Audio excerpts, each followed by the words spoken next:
we've gotten the under wrap already put onto the rod, and I'm going to zoom in a little bit so you can see on this guide here the status of where we've gotten so far.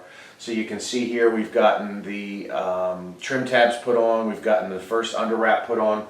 What I do with my under wrap on all of my rods is go with a size A thread, and then wrap over top of it with a size D thread. The reason for that is because with the size A thread, the valleys in between each thread is smaller than, or I should say closer together than the valleys on the D thread.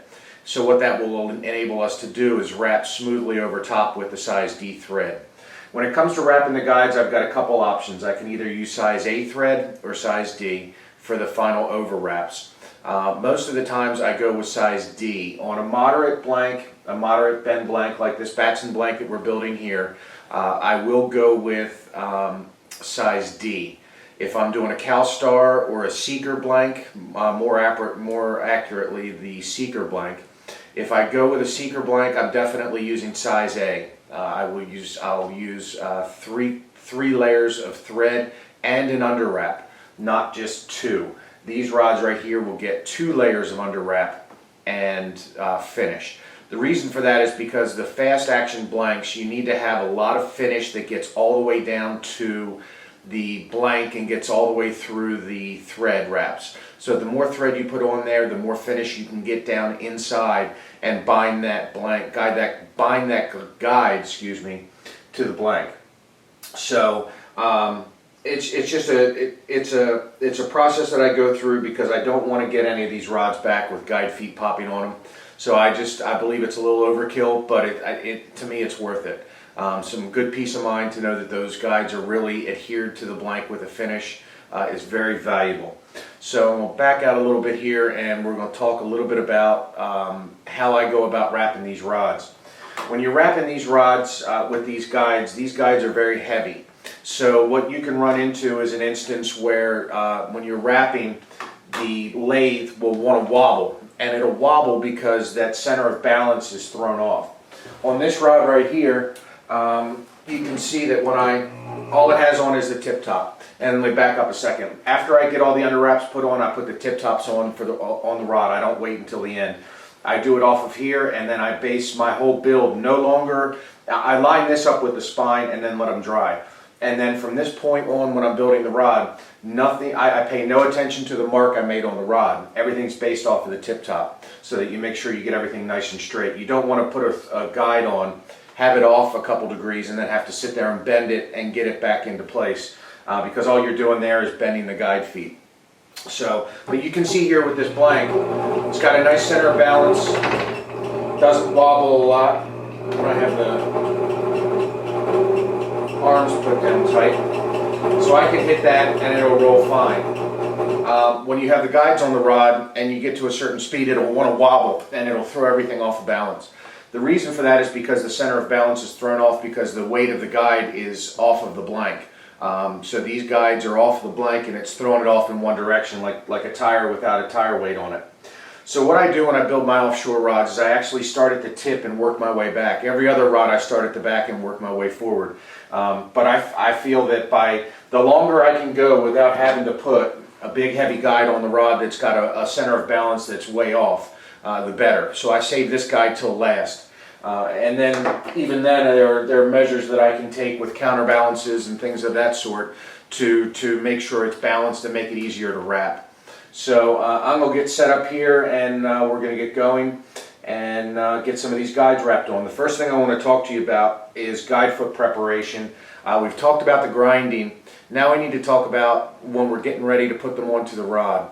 So I'm going to zoom in, and so hopefully you can see this. Okay, with this guide on the rod, this is how the guide will normally sit on the rod. And you can see here, when I put it at an angle, you can see that this guide foot is actually off of the rod. The reason for that is because that's the way they come in from the manufacturers, and I'll put a paper towel behind it so you can see it's off of the blank. So if I wrap this onto the rod just as it is, this is the way it will look when I go to wrap the other guide foot, which is just going to leave you a little bit of issue to deal with. So what I do is I'll put a guide onto the rod and alternate pushing down one end to the other to see how the guide feet look. So what I'm going to do now is back out just a little bit, take a pair of pliers, I take needle nose pliers, just tweak that down a little bit. I'm going to tweak it down on both ends because I know both ends are a little bit high. And I'm going to get that guide foot to where it sits on that blank comfortably and doesn't want to come off. So you can see that right here,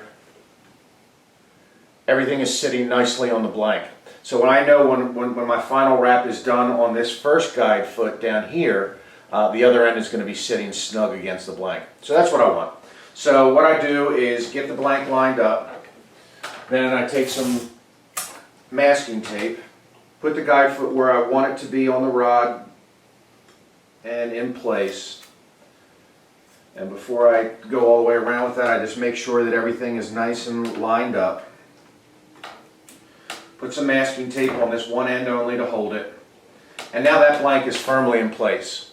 So we're going to be ready to wrap and get the thread on this and move on the way down. So I'm going to move it a little bit to give you a clearer picture.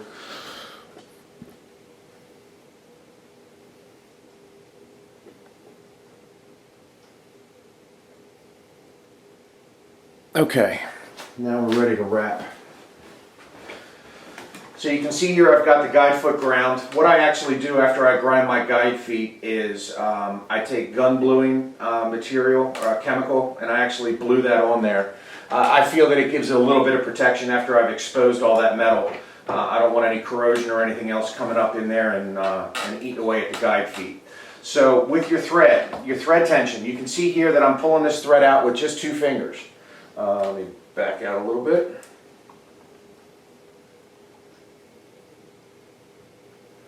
The thread tension is very light. I can pull that thread out with 2 fingers. I'm not really hossing at it and trying to yank it out off the thread spool.